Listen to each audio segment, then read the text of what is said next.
Mi abuela me excluyó de la herencia por no ser ambicioso. Pero gracias a eso me hice rico, mientras sus verdaderos herederos le siguen pidiendo dinero prestado hasta que algún día muera. Desde que tengo memoria, en mi familia siempre existió una especie de competencia silenciosa por demostrar quién era el más exitoso, el más brillante, el más digno de ser admirado en reuniones familiares. Mis tíos usaban los cumpleaños y las navidades como vitrinas para presumir logros de sus hijos como si fueran trofeos, becas parciales, diplomas, internships en empresas que no pagaban, pero sonaban importantes. En medio de todo eso, mi abuela, la matriarca de la familia, la que firmaba cheques en Navidad y usaba frases como yo no doy, yo premio, era quien más alimentaba esa necesidad de validación. Era de esas personas que no hablaban de sentimientos, pero sí de sacrificios. Que medía el amor con termómetros de productividad y usaba el dinero como termómetro de quien valía más. Yo, para ella, era el nieto que no quería superarse. No porque fuera irresponsable o desagradecido, sino porque después de terminar el colegio, en lugar de endeudarme por un título universitario solo para encajar, decidí trabajar y tomarme un par de años para descubrir qué quería. Me salí del molde. No me gustaba pretender, no veía el sentido de aparentar algo que no era y prefería vivir de manera modesta mientras entendía que quería construir en mi vida. Trabajaba como barista en una cafetería pequeña en Portland que no pagaba mucho, pero me dejaba tiempo libre para lo que realmente disfrutaba, arreglar bicicletas usadas que compraba baratas, restaurarlas con piezas recicladas y venderlas en Craigslist. No era el plan más glamuroso, pero al menos no vivía del dinero de mis papás, ni le pedía favores a nadie. Y en mi mundo, eso ya era una victoria. El punto de quiebre llegó cuando mi abuela falleció, y como siempre lo había dejado claro, su herencia sería una especie de reparto moral basado en lo que ella consideraba mérito. Cuando convocaron a la familia para la lectura del testamento, no me esperaba gran cosa, pero sí pensé que al menos, por respeto, dejaría algo simbólico para mí, aunque fuera una de sus plantas favoritas, un reloj viejo. Una carta escrita a mano. Algo que dijera, sé quién eres y valoro que seas parte de esta familia. Pero lo que encontré fue un párrafo donde decía, textualmente, que a mi nieto Thomas no le dejo parte de mi herencia porque ha demostrado falta de ambición, conformismo con la mediocridad y escasa iniciativa para salir adelante en la vida. No deseo malgastarla en quien no se esfuerza por construir un futuro digno. Lo dijo así, sin filtro, como si yo hubiera vivido toda mi vida sentado en un sofá esperando que me resolvieran las cosas, cuando en realidad había trabajado desde los 16. Ahorrado cada centavo y construido poco a poco una forma honesta de vivir sin hacerle daño a nadie. Me quedé paralizado. No por el dinero, sino por la claridad con la que ella había decidido despreciarme. Lo había escrito, lo había firmado y había hecho que lo leyeran frente a todos. Mientras el abogado pasaba a leer las partes de mis primos, la incomodidad en la sala era evidente, pero nadie dijo nada.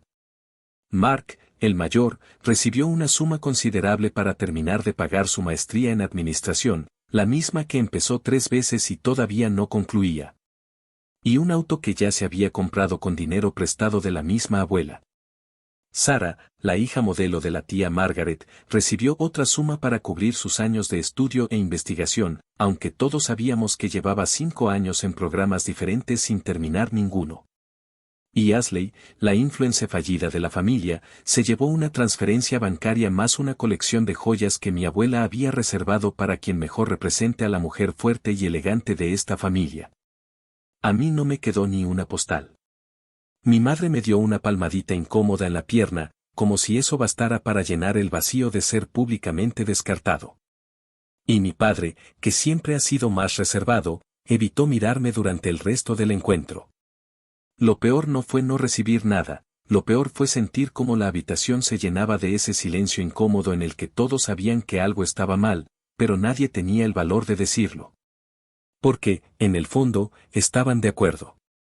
Para ellos, yo era ese nieto simpático que elegía trabajar con las manos, que no se tomaba en serio la vida, que no había cumplido con el libreto familiar. Esa noche, cuando volví a mi apartamento, un estudio que pagaba con esfuerzo pero que era mío, limpio, modesto y tranquilo, no lloré ni me lamenté. Me hice un café, encendí la luz sobre mi banco de trabajo y me senté a terminar de ensamblar una bicicleta que llevaba semanas arreglando.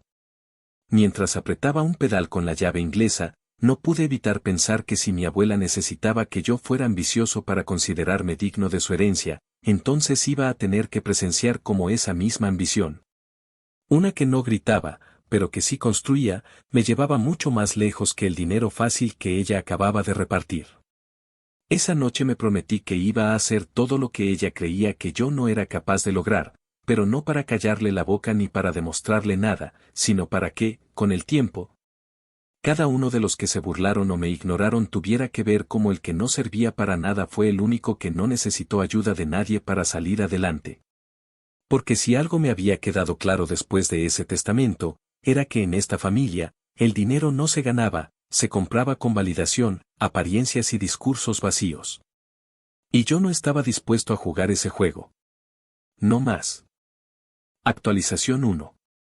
Había pasado poco más de un año desde la lectura del testamento cuando empecé a notar los primeros efectos reales de aquella decisión que, en su momento, me dejó con una mezcla extraña entre indignación, rabia y decepción, pero también con una calma rara, como si por fin me hubieran quitado una venda que llevaba puesta desde niño. Ya no esperaba validación de nadie. Ya no trataba de convencer a la familia de que mi forma de vivir también era digna. Y esa libertad, por contradictoria que suene, fue justo lo que necesitaba para comenzar a tomar decisiones que antes ni me hubiera atrevido a imaginar. Fue también el año en que dejé de ver mi trabajo como una forma temporal de sobrevivir, y comencé a entenderlo como una herramienta que podía usar para construir algo propio. El trabajo en la cafetería, aunque seguía siendo agotador en muchos sentidos, se convirtió en una especie de campo de entrenamiento involuntario. Cada cliente difícil, cada cambio de turno de última hora, cada jornada bajo la lluvia repartiendo café a la gente apurada del centro me enseñó algo que ni la universidad más cara habría podido: constancia, ritmo y sobre todo, la habilidad de observar y entender cómo piensa la gente. Empecé a notar patrones. ¿Qué tipo de clientes regresaban siempre? ¿Qué bebidas pedían? ¿A qué hora se movía más la fila? ¿Cuándo la gente pagaba con propina y cuándo no? Me convertí en una especie de espía silencioso del comportamiento humano.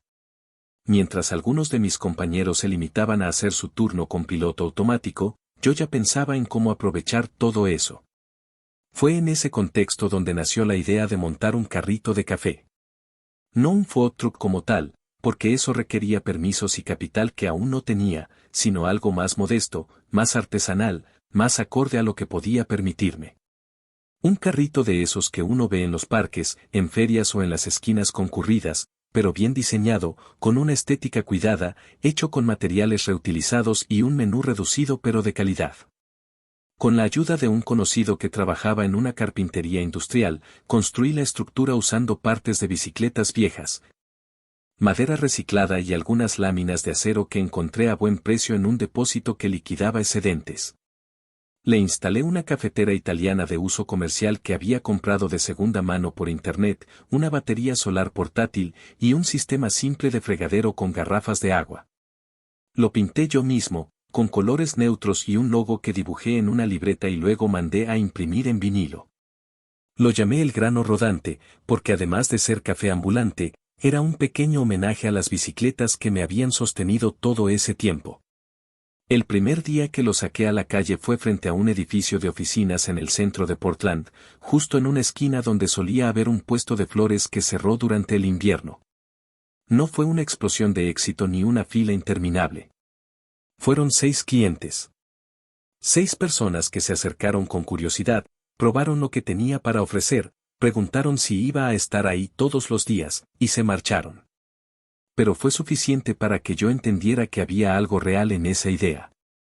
Al cabo de 2 semanas, ya tenía horarios establecidos, de lunes a viernes entre 6 y 10 de la mañana, y los sábados en ferias vecinales o mercados artesanales.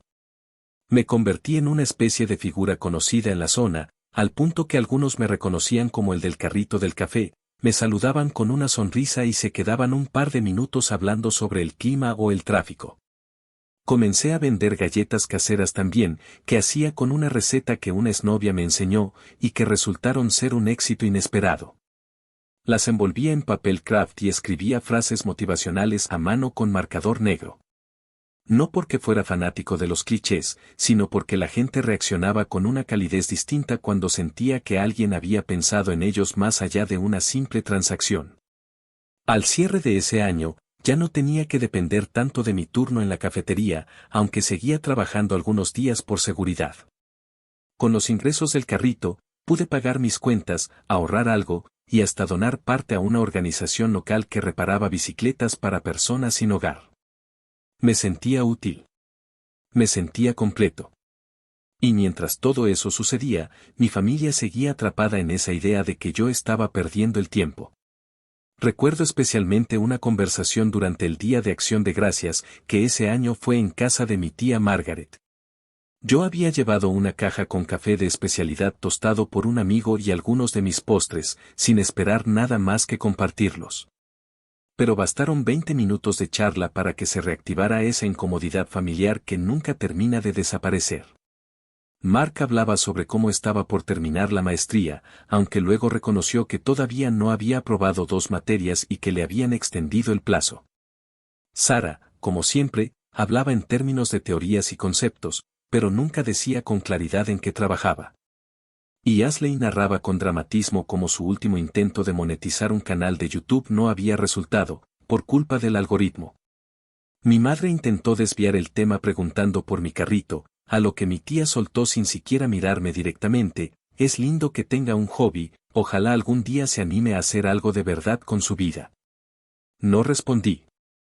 No porque no tuviera algo que decir, sino porque ese tipo de frases ya no me tocaban como antes. Preferí observar cómo, mientras ellos seguían repitiendo las mismas fórmulas de siempre, yo había comenzado a escribir mi propia historia. Y aunque no lo sabían, esa historia ya se estaba construyendo sobre bases mucho más firmes que cualquier cheque que mi abuela les hubiera firmado.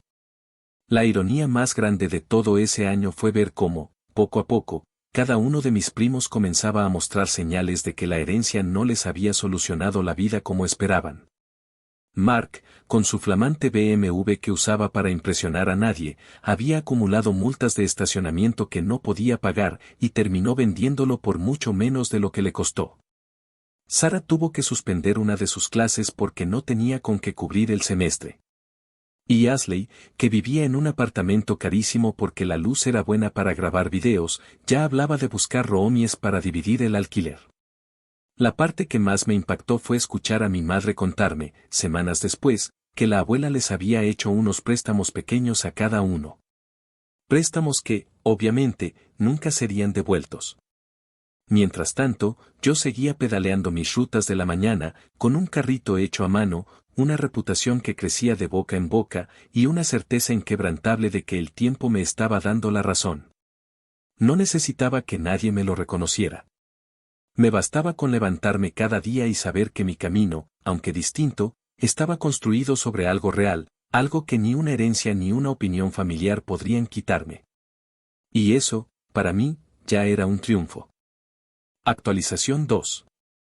Pasaron 3 años desde que comencé con el carrito de café, y para ese entonces, todo lo que había construido con mis propias manos ya no era solo un proyecto alternativo que me permitía sobrevivir al margen del sistema, sino una verdadera fuente de ingresos y, más importante aún, de independencia.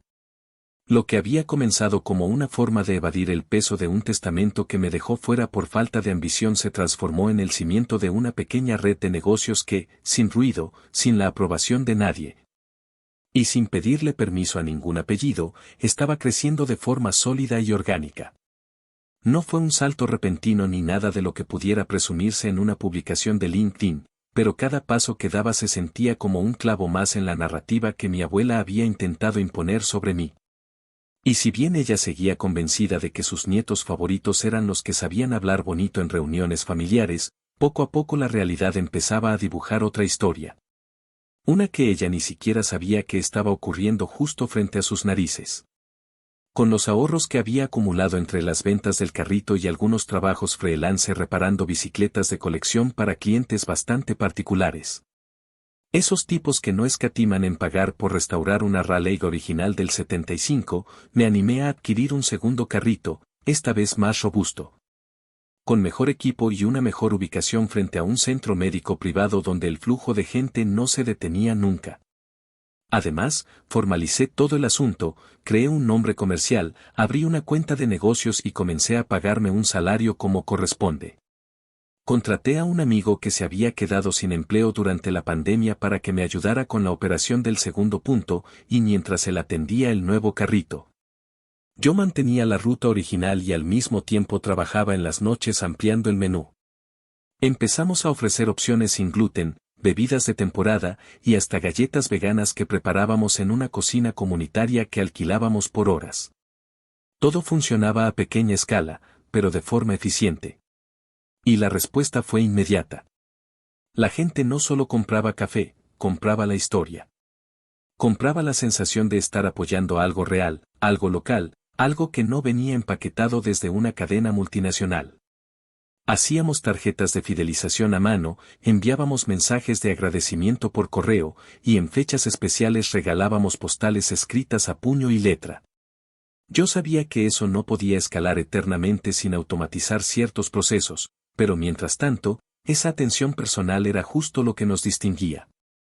Esa atención era lo que mantenía a nuestros clientes volviendo una y otra vez, incluso si los precios en otras cafeterías eran más bajos.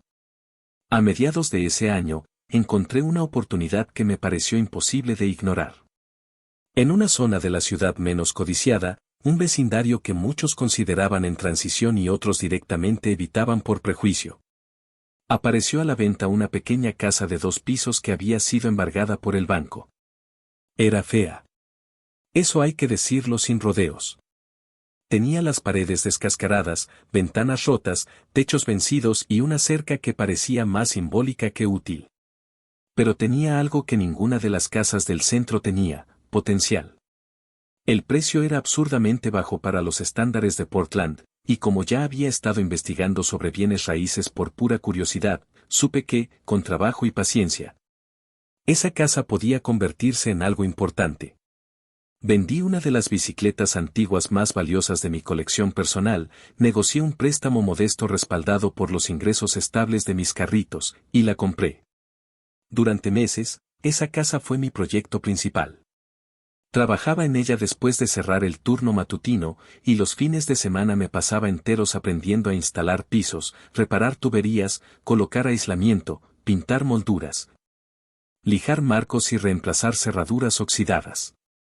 No contraté a nadie, salvo un electricista licenciado para las conexiones más delicadas, porque no solo quería ahorrar, sino aprender en el proceso.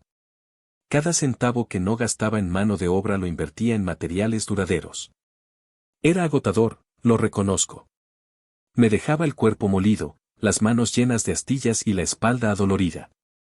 Pero no recuerdo haberme sentido tan orgulloso de algo en mi vida. Ni siquiera cuando terminé mi primera bicicleta restaurada. Esa casa, por más rota que estuviera al principio, era mía. Y nadie, absolutamente nadie, podía decir que me la había regalado.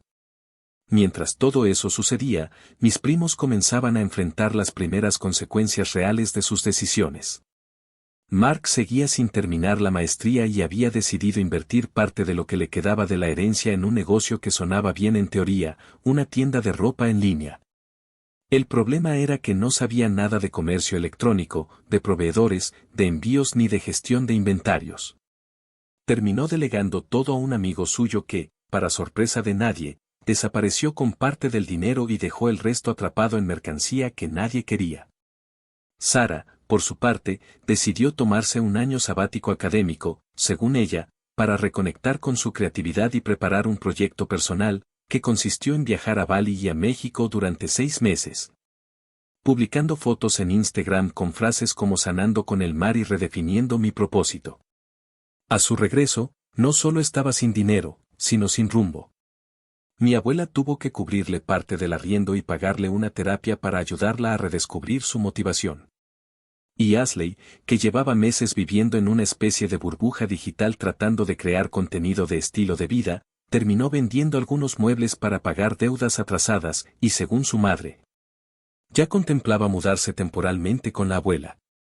Yo no decía nada. No porque no tuviera opiniones, sino porque aprendía que el silencio incomoda más que los discursos. Me limitaba a escuchar las conversaciones durante las cenas familiares, que se hacían cada vez más escasas, y tomaba nota mental de cada súplica indirecta, de cada justificación forzada, de cada historia maquillada. Nadie me preguntaba cómo iba con mi casa, con mi negocio, con mi vida. Tal vez porque asumían que seguía estancado, tal vez porque les dolía aceptar que el sin ambición era el único que no pedía nada. Y aunque mi madre, en su discreción habitual, trataba de sacar el tema a veces con comentarios suaves como Thomas anda arreglando una casa, ¿verdad? Siempre alguien se encargaba de cambiar de tema rápidamente. Fue en una de esas cenas, justo cuando Ashley contó que estaba organizando un retiro de manifestación creativa en la casa de una amiga, que mi abuela dijo algo que me quedó grabado. Fue una frase pequeña, casi lanzada al aire, pero cargada de toda la lógica torcida que la movía. Los muchachos están intentando, eso es lo que valoro, no como otros que se conforman con vender café en la calle. Nadie dijo nada, pero yo sentí como la sangre me subía a la cabeza. No por la crítica en sí, ya estaba acostumbrado, sino por el hecho de que después de todo lo que había logrado con esfuerzo propio, ella siguiera viéndome como el nieto que fracasó por no seguir su modelo. Volví a casa esa noche, me quité los zapatos llenos de polvo de obra, abrí una cerveza y me senté en el piso de mi nueva sala, que aún no tenía muebles, pero sí olía a madera nueva y a pintura fresca. Y pensé en lo irónico que era todo.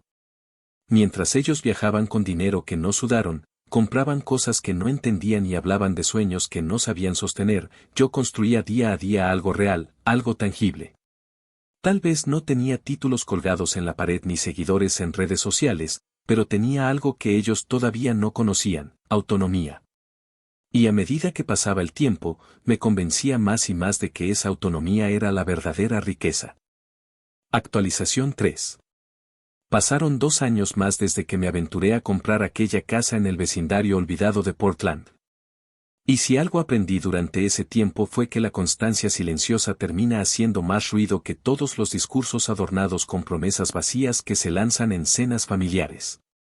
El mundo había cambiado drásticamente por culpa de la pandemia, y mientras muchas personas a mi alrededor entraban en crisis económica, emocional, existencial, yo tomé la decisión consciente de ajustar velas en lugar de quedarme contando olas.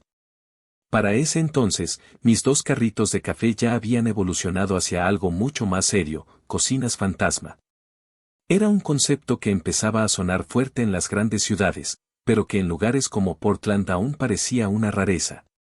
La idea me llegó una madrugada, mientras revisaba números sentado en el comedor de mi casa, ya completamente restaurada.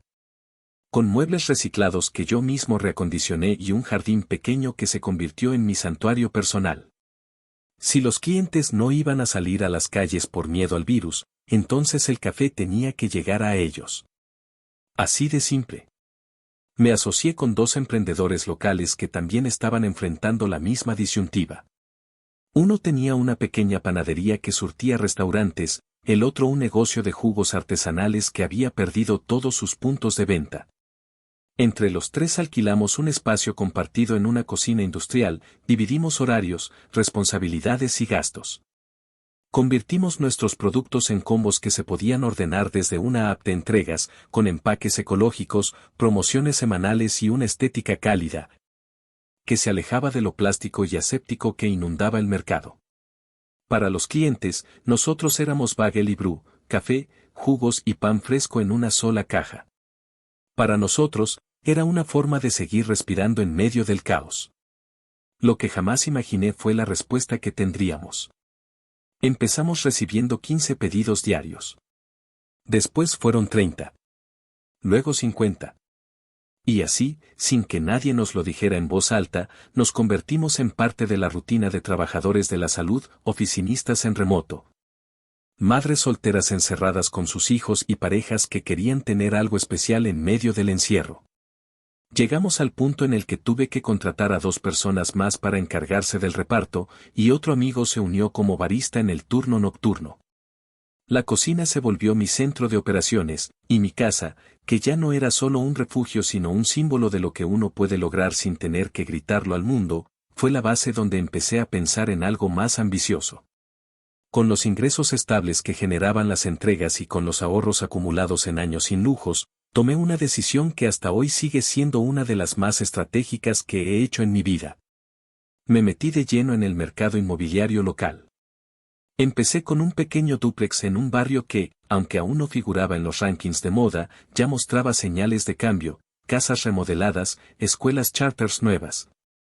Pequeños negocios independientes abriendo sus puertas en locales que llevaban años abandonados. Era un riesgo, claro, pero estaba informado, había investigado durante meses y entendía lo suficiente para saber que con las reformas correctas, ese dúplex podía convertirse en una fuente de ingresos estable. Invertí mis noches y fines de semana en rehabilitarlo. Pinté cada pared, cambié los pisos, renové la instalación eléctrica, puse baños nuevos, e incluso diseñé los interiores con muebles de segunda mano que restauré con mis propias manos. Al cabo de 3 meses, tenía a 2 enfermeras rentando cada unidad, agradecidas de encontrar un lugar limpio, cómodo y cercano al hospital donde trabajaban turnos de 12 horas. Me pagaban puntualmente, respetaban el espacio y, lo más importante, sabían que yo era un arrendador real, presente, que no les cobraría por cada gota de agua extra ni desaparecería en cuanto firmaran el contrato. Me sentí orgulloso, pero también motivado. Porque ya no era solo sobrevivir. Era construir un sistema donde mi trabajo alimentara mi libertad, y esa libertad me permitiera seguir creciendo. Mientras tanto, del otro lado del universo paralelo que era mi familia, la situación comenzaba a deteriorarse con un dramatismo que ni yo habría imaginado. Mark, que después del fracaso de su tienda en línea se había quedado sin liquidez y con tarjetas de crédito reventadas, intentó conseguir trabajo en un banco local.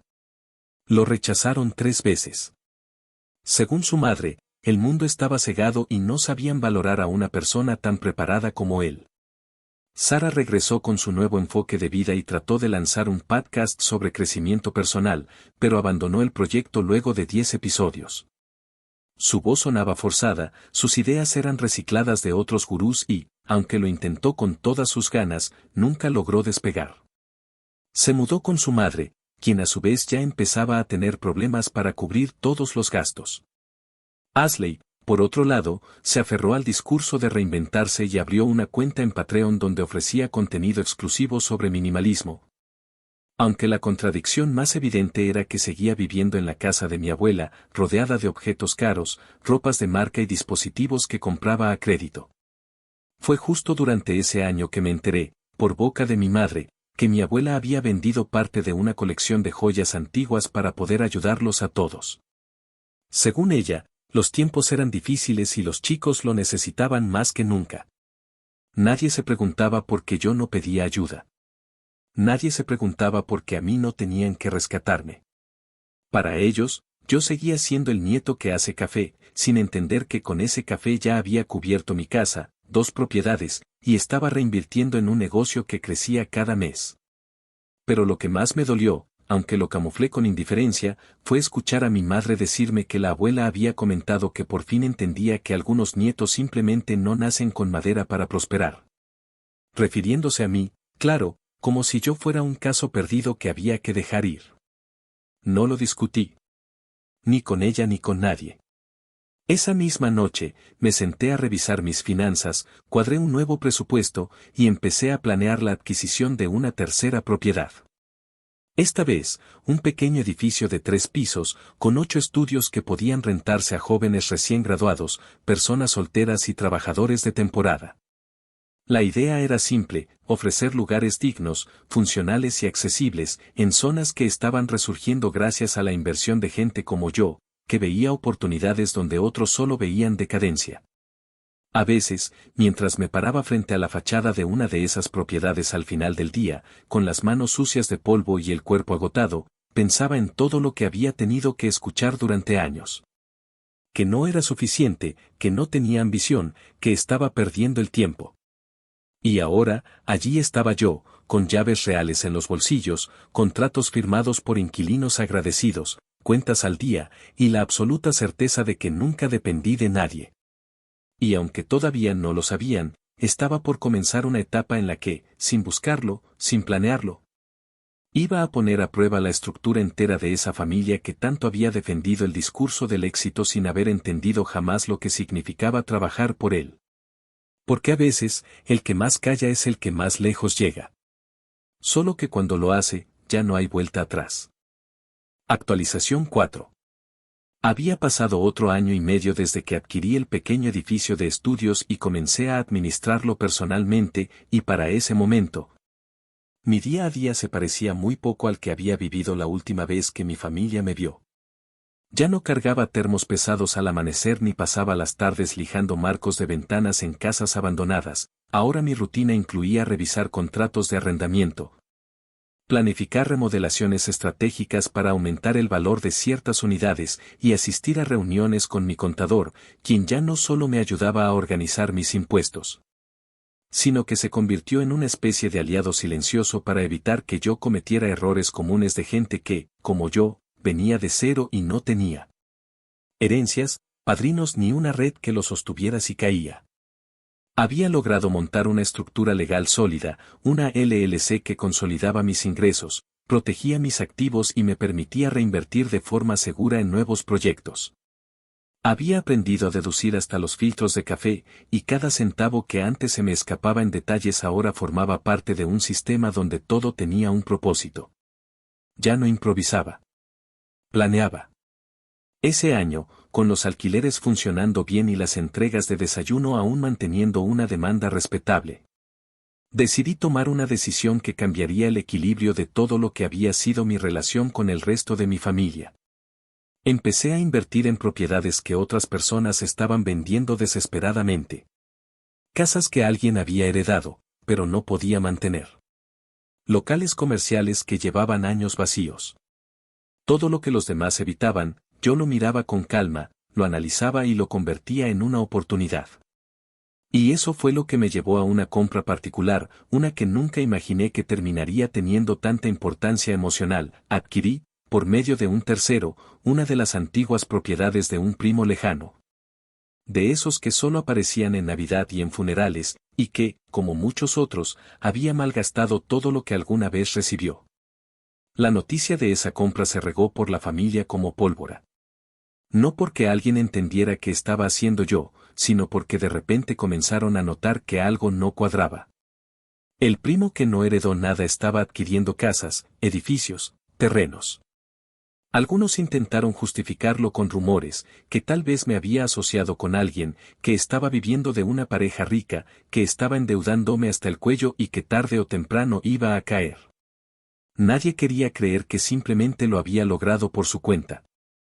Y no los culpo. A muchos de ellos les costaba entender cómo alguien podía levantarse sin ayuda, sin favores, sin contactos. En su mundo, la movilidad solo existía si alguien te empujaba. Fue en medio de ese ambiente enrarecido cuando mi madre me llamó un día por la tarde, con esa voz suya que se vuelve cautelosa cuando sabe que va a decirme algo que me puede molestar. Me dijo que mi abuela estaba pensando en organizar una reunión familiar por videollamada, que quería hablar con todos los nietos sobre una situación.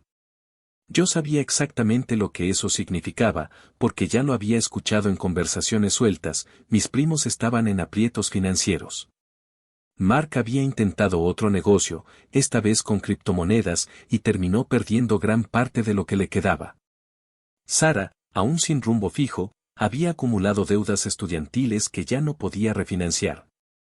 Y Ashley se había mudado definitivamente con mi abuela tras ser desalojada de su apartamento por no pagar el arriendo durante 3 meses seguidos. La situación era insostenible. La única persona que seguía cargando con todos era mi abuela. Y a pesar de todo lo que había dicho sobre mí, ahora me necesitaba. La videollamada fue un espectáculo. Había cámaras encendidas, rostros tensos, saludos fingidos. Mi abuela comenzó con un discurso sobre los tiempos difíciles, sobre cómo la familia tenía que estar unida y cómo el mundo actual estaba castigando incluso a los más preparados. Luego, en un giro que no me sorprendió en lo más mínimo, sugirió que tal vez yo, que había tenido cierto crecimiento en los últimos años, podría ofrecerles a mis primos algún tipo de préstamo. Dijo que no era caridad, que confiaba en mi criterio, y que podía poner condiciones si así lo deseaba. Incluso sugirió que podía usar parte de sus activos como garantía para que yo me sintiera más cómodo. Cuando terminé de procesar lo que estaba escuchando, esperé unos segundos antes de responder. Quería que se sintiera cada segundo de silencio. Que supieran que no iba a contestar como ellos esperaban. Con la voz firme, sin levantarla, les dije que sí, que podía ayudarlos, pero que las condiciones serían claras y por escrito. Nada de favores. Nada de confianza. Si querían mi dinero, iban a firmar un contrato legal, con plazos, intereses razonables, y una cláusula que ponía como garantía sus futuras participaciones en cualquier bien que mi abuela tuviera a su nombre. El silencio que siguió fue incómodo.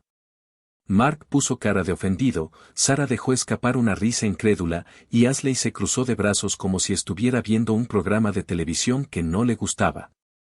Mi abuela frunció el ceño, me miró directo a la cámara y dijo con tono de decepción, eso no suena a familia, Thomas. Suena a negocio. A lo que respondí, sin dudar un segundo, no fue familia la que me dejó fuera del testamento por no considerarme digno. Fue negocio. Así que ahora, si necesitan algo de mí, tendrá que ser en los mismos términos. La reunión terminó rápido después de eso. Nadie me llamó durante semanas. Ni siquiera mi madre, que siempre trataba de mantener la paz. Pero yo sabía que había cruzado una línea necesaria. Una línea que ellos mismos habían trazado desde el momento en que decidieron que el único valor que tenía una persona era cuánto ganaba o cuánto aparentaba. Habían vivido de una idea falsa de éxito, y ahora que esa burbuja estallaba, no sabían cómo navegar el mundo real. El mismo mundo que yo había enfrentado desde el principio. En los meses siguientes, seguí con mis proyectos, sin mirar atrás. Firmé un contrato con una empresa de tecnología que ofrecía desayunos personalizados para sus empleados como parte de su plan de bienestar, lo que me generó ingresos estables por 12 meses y me permitió abrir una segunda LLC enfocada exclusivamente en el manejo de propiedades. También comencé a trabajar con un diseñador gráfico que convirtió mi marca en algo más profesional y desarrollamos una página web, tarjetas de presentación y material para eventos empresariales. Me estaba posicionando, lenta pero implacablemente, como alguien que sabía lo que hacía. Y mientras todo eso ocurría, escuchaba por terceros que Mark había regresado a vivir con sus padres, que Sara trabajaba medio tiempo en una tienda naturista mientras redefinía su camino. Y que Ashley había intentado vender fotos en línea bajo un seudónimo artístico, pero no había conseguido lo que esperaba. La imagen perfecta de nietos brillantes que mi abuela había querido construir se desmoronaba en cámara lenta. Pero yo no sentía placer en eso. Sentía justicia. Justicia silenciosa, de esa que no se anuncia, pero que se instala en el estómago como una certeza. Porque mientras ellos seguían dependiendo de alguien para mantenerse a flote, yo ya había aprendido a nadar solo, en aguas mucho más profundas. Y eso, sin que nadie pudiera negarlo, era el verdadero triunfo. Actualización 5. Pasó más de un año desde aquella videollamada en la que dejé en claro que si mi familia quería acceder a mis recursos, tendría que tratarme como lo que tanto habían dicho que me faltaba ser, un hombre de negocios. Y aunque en su momento eso provocó una reacción de rechazo, sorpresa e incluso burla encubierta, la vida no tardó en demostrar que el tiempo cobra las facturas mejor que cualquier argumento. Poco a poco, sin escándalos ni grandes anuncios, las cosas comenzaron a reacomodarse por su cuenta. Lo que antes parecía exageración de mi parte, con el tiempo se convirtió en evidencia, y lo que ellos habían despreciado durante años por no encajar en su definición limitada de éxito, ahora se transformaba en una opción que, en silencio, muchos comenzaban a envidiar. En esos meses, el mercado inmobiliario tuvo un nuevo repunte y algunas de mis propiedades duplicaron su valor. Aproveché esa ventana para refinanciar 2 de los edificios que ya tenía estabilizados, y con esa liquidez adquirí otras 2 casas en proceso de embargo. Esta vez en un suburbio que empezaba a atraer a jóvenes profesionales que huían del alza desmedida de los alquileres en el centro. No se trataba de hacer dinero por hacer dinero. Había un plan detrás. Uno que se había gestado en silencio, con tiempo, con visión y con paciencia. Empecé a colaborar con una organización local que ofrecía vivienda temporal a trabajadores de la salud y maestros en prácticas. Me convertí en uno de sus arrendadores certificados. Les ofrecía precios accesibles, plazos flexibles y condiciones dignas, y a cambio ellos me garantizaban ocupación continua y una red de contactos con gente que valoraba tener un techo limpio, seguro y sin trampas. Para muchos, seguía siendo el chico que vendía café, pero para quienes sabían mirar más allá de la superficie, ya era un propietario respetado en un nicho que no dejaba de crecer. Mientras tanto, en el lado familiar, el panorama se deterioraba con una mezcla entre patetismo y negación. La abuela, ya cansada y mucho más deteriorada físicamente que años anteriores, comenzó a mostrar señales de agotamiento no solo por la edad, sino por el peso de seguir siendo el pilar económico de nietos que, a pesar de haber recibido todo servido, jamás aprendieron a sostenerse solos. Mark había vuelto a vivir con sus padres, y de tanto en tanto aparecía en casa de la abuela con alguna excusa vaga sobre un nuevo proyecto que necesitaba una pequeña inversión inicial. Sara, luego de fracasar en varios intentos de encontrar su vocación, decidió ofrecer talleres de reconexión emocional a través del movimiento consciente, que básicamente consistían en cobrar $100 por enseñar a la gente a estirarse mientras hablaban de sus emociones. No duró mucho. Y Ashley, que ya se había instalado de forma permanente en la habitación de huéspedes, vivía del contenido patrocinado que subía a una cuenta donde fingía ser una mujer espiritualmente plena, mientras la realidad era que comía gracias a los cupones de supermercado que la abuela seguía financiando. La situación era tan absurda que ni siquiera requería que yo dijera nada. Cada reunión familiar, cada evento improvisado, cada cumpleaños al que asistía más por respeto que por gusto, era una nueva exhibición involuntaria del contraste brutal entre lo que se creía y lo que era. Ya nadie se atrevía a preguntarme si seguía con el café, porque sabían que la respuesta podía incluir términos que ni siquiera comprendían. Nadie me felicitaba abiertamente por mis logros, pero todos escuchaban cuando yo hablaba. Incluso si era para dar una opinión sobre el tráfico o la situación del mercado de alquiler. Ya no me ignoraban. Me temían un poco, aunque no lo admitirían. Y mi abuela, aunque nunca lo dijo directamente, había comenzado a hablarme con una mezcla de respeto incómodo y cautela. No era cariño. Era reconocimiento forzado. Ese que uno se ve obligado a dar cuando la realidad contradice por completo sus juicios pasados. Lo más significativo, sin embargo, sucedió en una tarde de otoño, cuando recibí una llamada de un número que no reconocí. Era una inmobiliaria con la que había trabajado meses atrás. Me decían que una casa se estaba poniendo en venta de manera urgente, con necesidad de cerrar la negociación en menos de 10 días. El precio era bajo, la zona era buena y el inmueble estaba en condiciones aceptables. Les pedí la dirección, y al escucharla, sentí como el cuerpo se me ponía tenso. Era la casa de mi abuela. No entendía. Pensé que era un error. Ella había vivido ahí por décadas.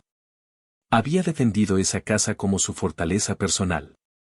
El lugar donde se habían hecho todas las navidades, los cumpleaños, los discursos, las fotos familiares con sonrisas falsas. Llamé a mi madre y le pregunté sin rodeos qué estaba pasando. Al principio titubeó, pero terminó confesándome que mi abuela había llegado a un punto donde ya no podía mantener la casa por sí sola. Las facturas se acumulaban, el seguro había subido y los costos de mantenimiento, sumados a la ayuda constante que le daba a mis primos, la habían dejado al borde del colapso financiero. No lo decía públicamente, claro. Pero ya no podía sostener más. Y necesitaba vender rápido. Me quedé en silencio. Sentado frente al escritorio de mi oficina, viendo mis papeles, mis planos, mis reportes financieros. Tenía el dinero. Podía comprarla sin pestañear. Pero más allá de eso, entendí que la vida me estaba poniendo en una encrucijada perfecta. Podía adquirir esa casa no como nieto, no como víctima del desprecio heredado, sino como lo que ahora era. Un hombre con recursos, visión y el control total de su propia historia. Llamé a la inmobiliaria, confirmé mi interés y les pedí que redactaran la oferta. Pagué lo que pedían. Ni un centavo más, ni uno menos. Y cuando todo estuvo en regla, le pedí a mi abogado que hiciera un documento legal que garantizara que mi abuela podría seguir viviendo ahí el tiempo que quisiera, por un valor simbólico de $1 mensual. Con todos los servicios y gastos cubiertos por mí. No porque me lo debiera, no por culpa, sino porque en el fondo seguía siendo familia. Y porque, a pesar de todo, no necesitaba destruirla para demostrar que se había equivocado. El día que se firmó la escritura, la llevé a cenar. En silencio, como siempre, sin anuncios. Le dije que había sido yo quien compró la casa. Que no necesitaba agradecimiento, pero sí claridad. Que no lo hacía por amor, ni por revancha, ni por reconocimiento. Lo hacía porque podía. Porque lo había logrado. Porque, a pesar de todas sus palabras, me convertí en el hombre que dijo que yo jamás sería. Ella se quedó callada por un largo rato. Luego bajó la mirada y murmuró que quizá había sido dura, que solo quería lo mejor para nosotros. No respondí. No hacía falta. El contrato ya estaba firmado. La casa ya era mía. Y su respeto, aunque silencioso, ya no podía ser ignorado.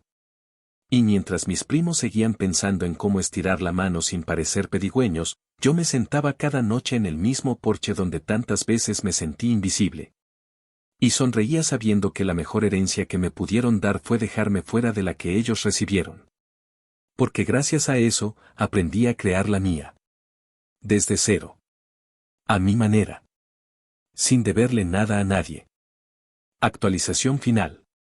Pasaron varios meses desde que firmé la escritura de la casa donde mi abuela vivió por más de 40 años. Aunque legalmente el inmueble me pertenecía, decidí no cambiar nada de inmediato. No lo remodelé, no derribé muros, no pinté con colores neutros como suelo hacer con las propiedades que adquiero para alquiler o reventa. Lo único que hice fue pagar cada factura atrasada, renovar el seguro de la vivienda, cubrir los impuestos pendientes y contratar a un jardinero que pasara cada semana a mantener el césped y las flores que, según ella, eran lo único que aún daba vida a esa casa. Me mantuve presente, pero no invasivo. Nunca le quité la autonomía que tanto defendía. Le enviaba lo necesario para que no tuviera que preocuparse por nada, pero nunca lo usé como moneda de poder. Ella sabía perfectamente que esa casa ya no era suya, y sin embargo, la vivía como si lo fuera. Y yo, por mi parte, comprendí que esa era su manera de no derrumbarse por completo. Su forma de sostener el orgullo que le quedaba, ese que le impidió durante décadas aceptar que no siempre tuvo la razón. Lo que no esperaba era que esa misma casa se convirtiera en el escenario del principio del fin del relato que ella construyó en torno a sus nietos ejemplares. Una tarde de domingo, mientras yo pasaba por allí para dejarle algunas bolsas con víveres, porque a pesar de tener todo resuelto, ella seguía fingiendo que ir al supermercado era un esfuerzo que no valía la pena. Me pidió que me quedara a tomar un café. Acepté por costumbre, pero también porque había en su tono una especie de agotamiento que no le conocía. Me senté en el mismo comedor donde durante años fui ignorado mientras otros eran exaltados, y escuché cómo, entre sorbo y sorbo, comenzó a hablar sin que yo se lo pidiera. No fue una confesión dramática ni un discurso lleno de lágrimas, pero sí una especie de rendición silenciosa. Me dijo, sin girar la cabeza, que últimamente se había sentido como una sombra dentro de su propia casa. Que sus nietos, los que tanto defendió, los que tanto apoyó, ahora apenas la miraban cuando entraban. Que Ashley había llegado a pedirle que firmara un documento para poner la propiedad a su nombre en caso de emergencia y que Mark había traído a un supuesto inversionista para que evaluara el potencial comercial del terreno. Que Sara, por su parte, solo la visitaba cuando necesitaba dinero para el veterinario de su perro, aunque ya no tenía ni trabajo ni pareja ni plan de vida. Yo no respondí. Solo escuché. Porque después de tantos años de que mis palabras fueran descartadas antes de terminar de salir de mi boca, había aprendido que el silencio se vuelve más contundente cuando uno ha hecho las cosas bien. Me limité a sostener la taza con calma, observando cómo la abuela trataba de sostener su dignidad mientras asumía, por fin, que había sembrado donde no había raíz. Me dijo también que ya no dormía tranquila, que le costaba reconocer su propia casa, que sentía que estaba esperando que alguien más tomara una decisión por ella. Fue entonces cuando le propuse algo que ya venía considerando desde hacía semanas, mudarla a una residencia de retiro privada, no una de esas casas impersonales donde estacionan a los ancianos y los olvidan, sino un centro pequeño, atendido por personas que no solo se dedican a cuidar, sino a respetar. Le dije que me encargaría de todos los gastos. Que podría llevar sus cosas, sus fotos, su sillón preferido, incluso sus plantas si quería. Y que, si en algún momento quería volver, su habitación estaría intacta. Tardó varios días en responder, pero finalmente accedió. Supongo que, en el fondo, sabía que había agotado todas sus opciones. El día de la mudanza, ninguno de mis primos apareció. Ni una llamada, ni una visita, ni una bolsa de ayuda. La casa quedó en silencio.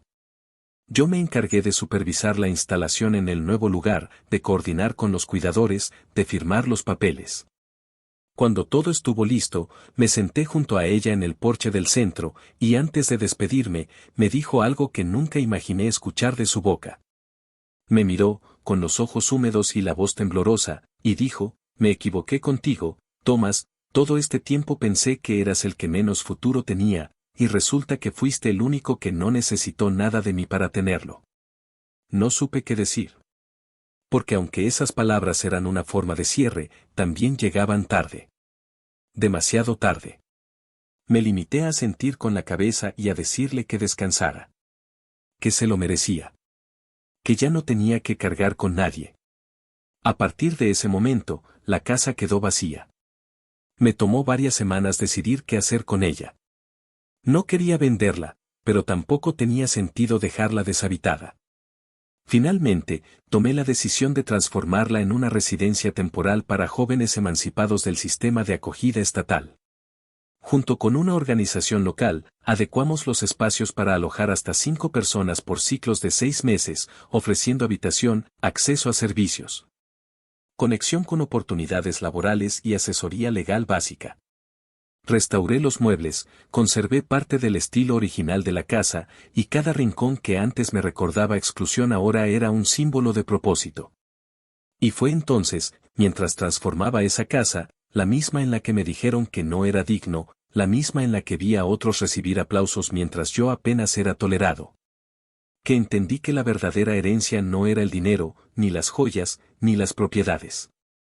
Era la posibilidad de construir algo real, útil, genuino, sin deberle nada a nadie.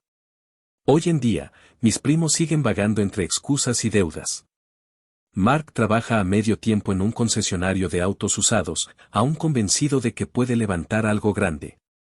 Sara da clases particulares de meditación por Zoom desde la casa de su madre, y Ashley, tras varios intentos fallidos de reinvención digital, se fue a vivir con un novio nuevo que, según rumores, tampoco tiene muy claro qué hacer con su vida.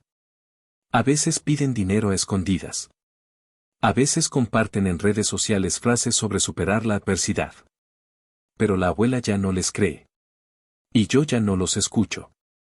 Aprendí que a veces, la mejor forma de demostrar que uno estaba en lo cierto es no decirlo. Es seguir caminando mientras los demás se quedan dando vueltas en el mismo círculo. Y así, sin buscarlo, terminé convirtiéndome en lo que todos dijeron que nunca sería, el único nieto que supo multiplicar lo que no recibió. El único que, al no recibir herencia, entendió que la verdadera riqueza era no tener que extender la mano para pedir, sino tenerla libre para sostener lo que uno construye con esfuerzo. Mientras ellos siguen esperando el día en que la abuela muera para ver qué queda, yo ya entendí que lo que realmente vale no necesita testamento. Lo que construye es mío, no porque me lo dieron, sino porque nadie pudo quitármelo. Y eso, lo sepan o no, ya lo perdieron para siempre.